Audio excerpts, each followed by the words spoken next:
2012 di Universitas Indonesia. Baik, tanpa berlama-lama lagi, untuk mempersingkat waktu, kepada Ibu Sri Rahayu N. Biomet dipersilahkan. Ya, terima kasih Kakak. Apakah suara saya terdengar? Bapak dan Ibu? Ya, terdengar Ibu. Ya. Keras Bu Ayu, Keras ya? Keras? kurang keras. Kurang keras. Volumenya bisa dibesar. Sudah Bu? Sudah terdengar kok? Nah, udah sekarang dulu. Harus didekatkan mic-nya. Oke, ya selamat pagi. Assalamualaikum warahmatullahi wabarakatuh. Waalaikumsalam warahmatullahi wabarakatuh. Apa kabar Bapak dan Ibu yang ada di Taiwan? Selamat berjumpa, salam kenal. Nama saya Ayu. Tadi seperti yang sudah dijelaskan oleh moderator kita. Terima kasih sebelumnya atas waktu dan juga kesempatan yang diberikan, sudah mau bersusah payah datang ya, dan juga mau mengikuti kegiatan kami. Dan juga terima kasih terutama untuk Ibu Purwati yang sudah berkenan juga hadir dan membuka acara hari ini. Seperti yang tadi dijelaskan oleh moderator, maka untuk kesempatan kali ini mungkin saya akan sedikit share tentang herbal dan kesehatan. Walaupun mungkin tadi di materi sebelumnya Ibu Diana sudah cukup banyak menjelaskan ya tentang manfaat dari herbal. Boleh slide yang pertama? Oke, seperti yang Bapak dan Ibu ketahui bahwa virus corona itu sekarang sudah menjadi pandemi yang luar biasa ya. Ini data yang saya dapatkan pada 10 Oktober. Kalau di Indonesia itu total kasusnya itu cukup tinggi, walaupun akhirnya sedikit menurun posisi Indonesia ya dibandingkan negara-negara lain.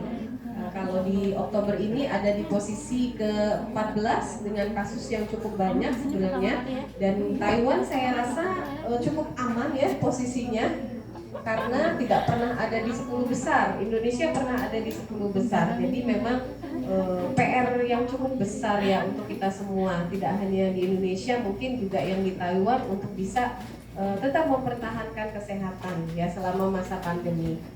Oke. Next slide.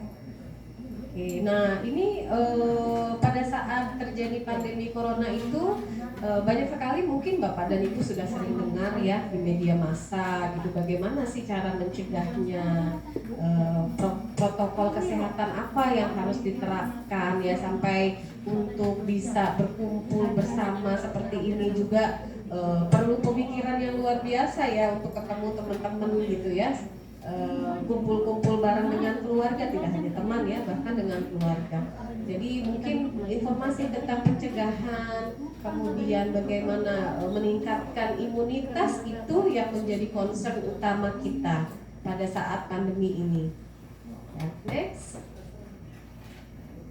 Nah, untuk meningkatkan imunitas, banyak orang sudah mengusahakan berbagai cara. Tapi kalau dalam sisi tradisional, dalam ilmu kesehatan natural ya, namanya natural medicine, itu kita punya herbal di Indonesia yang sangat terkenal dan banyak sekali manfaatnya.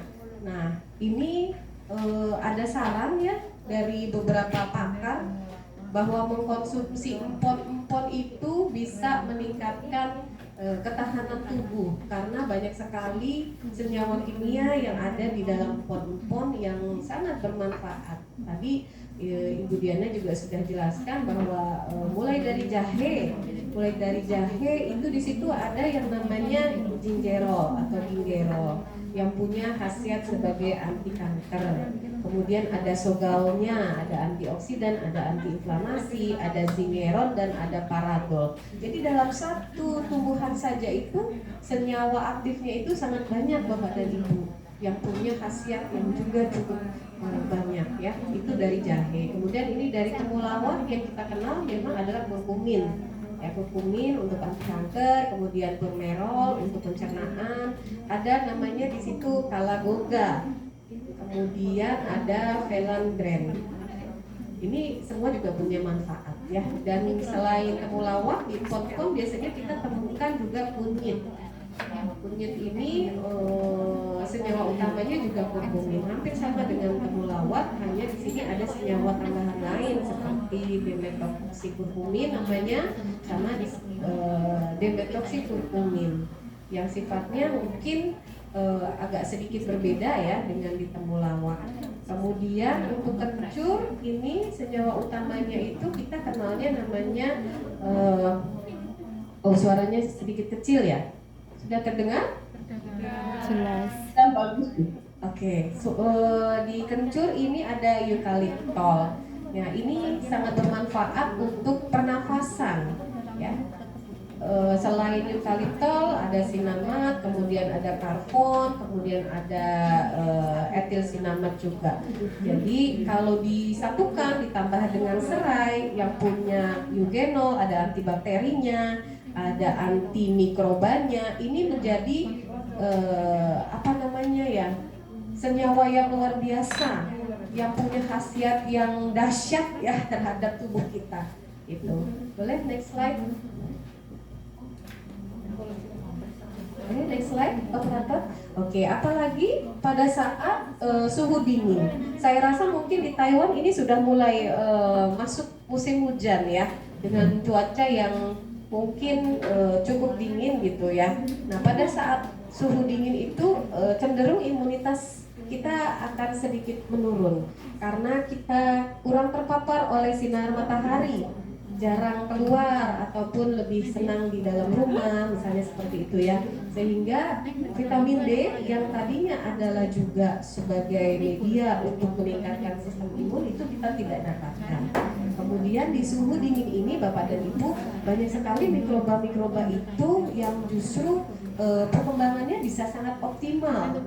Contohnya virus-virus yang menyebabkan masalah pernapasan, pilek gitu ya, itu pada saat suhu dingin perkembangannya sangat cepat sekali. Sehingga pada saat suhu dingin ini sangat dianjurkan Bapak dan Ibu tetap mempertahankan imunitas dengan konsumsi berbagai macam suplemen ya, yang tadi yang mungkin kita akan arahkan ke arah minuman herbal gitu.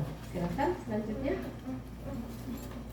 Nah, saya akan bahas satu persatu tentang penelitian-penelitian atau informasi-informasi yang sudah beredar di masyarakat ya, yang mungkin sebagai bahan sharing ya dengan Bapak dan Ibu. Bukannya tidak mungkin Bapak dan Ibu punya pengetahuan yang lebih gitu ya, karena informasi ini mudah sekali diakses gitu ya. Nah, jahe itu sebagian besar orang itu menganggap kalau di suhu dingin hanya untuk penghangat gitu ya. Ternyata jahe itu manfaatnya luar biasa. Ada 13 manfaat yang bisa kita dapatkan hanya dengan dari satu ripang jahe saja. Ya, jadi manfaatnya yang pertama meningkatkan daya tahan tubuh, bisa meredakan nyeri segala macam nyeri. Jadi sebenarnya kalau misalnya sedang nyeri kepala atau sakit gigi, boleh dicoba dulu dengan herbal ini. Itu baru beralih ke medikasi atau pengobatan. Ya, penurun panas, kemudian kaminatif ya, jadi membuang gas ya. Ini meluruhkan kentut katanya, membuang gas, kemudian juga meningkatkan selera makan. Kemudian stimulan juga untuk menstimulasi berbagai hormon-hormon enzim yang ada di dalam tubuh kita. Kemudian tadi terkait dengan kehangatannya, maka dia juga merangsang pengeluaran keringat, sehingga cukup baik juga nih untuk yang suka diet ya, atau ingin menurunkan berat badan gitu ya. Kemudian untuk ibu menyusui ini juga membantu melancarkan ASI jahe ini. Ya, kemudian ada efek juga untuk mengobati mulas ya, kontraksi perut misalnya gitu ya.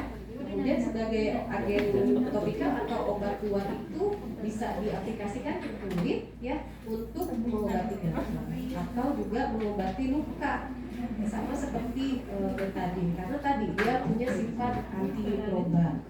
Kemudian juga bisa, kalau zaman dulu kecil anak-anak mungkin suka diboreh gitu ya jahe di kepalanya ya, itu untuk mengurangi sakit kepala. Jadi itu penggunaannya bisa di dalam maupun bisa di luar tubuh.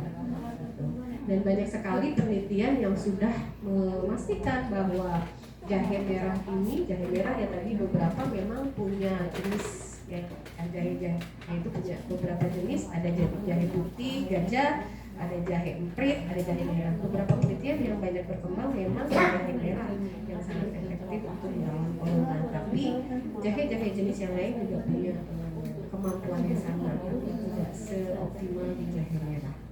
Lanjut. Next slide. Silakan. Oke. Nah, kemudian yang kedua temulawak. Nah, kalau temulawak ini mungkin kalau yang sudah berkeluarga paling terkenal ini ya, temulawak untuk kesehatan anak itu sudah banyak digunakan untuk meningkatkan nafsu makan. Tapi ternyata selain meningkatkan nafsu makan, kalau Bapak dan Ibu lihat di sini itu ada juga penyakit-penyakit yang bisa disembuhkan dengan temulawak ini. Ya, contohnya di sini ada yang namanya uveitis. Ini penyakit pada mata, peradangan di area mata pada anak. Nah, ini juga bisa disembuhkan dengan temulawak. Kemudian selain itu temulawak tadi ada kurkumin yang juga bisa berpotensi untuk mengurangi resiko kanker. Oke, boleh next slide.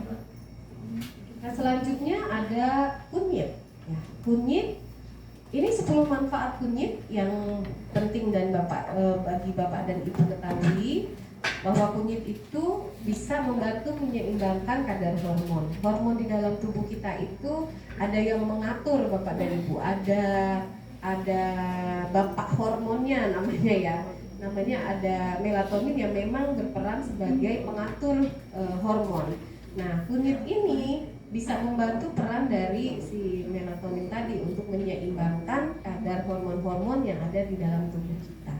Kemudian manfaat yang kedua adalah meredakan peradangan akibat bakteri, mengurangi mual biasanya ya kalau yang gastritis atau sakit mah gitu ya, membantu menurunkan berat badan juga sama seperti tadi jahe. Dan ini punya sifat antidepresan. Jadi bekerja terhadap susunan saraf pusat. Jadi kalau misalnya agak lagi spaneng gitu ya, lagi pingin marah-marah terus ya, itu bisa mengkonsumsi kunyit sebagai penenang. Kemudian yang keenam tadi terkait kanker, juga mencegah risiko kanker, gastritis tadi ya, karena juga mengurangi asam lambung. Kemudian mengendalikan gula darah dan menjaga kesehatan pencernaan, dan yang paling pasti adalah meningkatkan kekebalan. Nah, untuk kecantikan ini juga banyak digunakan Bapak dan Ibu. Itu bisa menyamarkan bekas-bekas luka ataupun bekas-bekas jerawat yang hitam-hitam gitu ya.